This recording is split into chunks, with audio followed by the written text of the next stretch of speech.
اعوذ باللہ من الشیطان الرجیم بسم اللہ الرحمن الرحیم الحمدللہ والصلاۃ والسلام علی رسول اللہ وبعد۔ السلام علیکم ورحمۃ اللہ وبرکاتہ۔ ناظرین، میں حکیم محمد عبدالجلیل حیدرآباد تلنگانہ انڈیا سے آپ سے مخاطب ہوں۔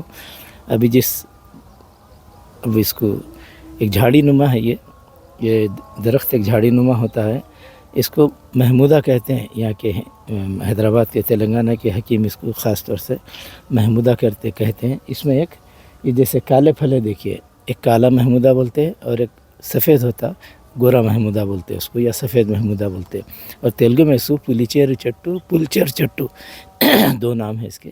اس کی خوبی یہ ہے، اس کے صرف پتے لیں اور اس کو کوٹ کے اتنی گولیاں بنائیں، ایک صبح ایک شام کھلائیں، کیسے سے کیسے جوڑوں کا درد ہو بنصرت اللہ چند دن میں روک دیتا ہے۔ لیکن یہ قطعی علاج نہیں ہے، فی الحال تڑپتے لوگوں کو آپ اس کے ذریعے سے آرام دے سکتے ہیں۔ سب تعریفیں اللہ ہی کو سزاوار ہیں، الحمدللہ رب العالمین۔ قریب سے دیکھیے، پتے اچھا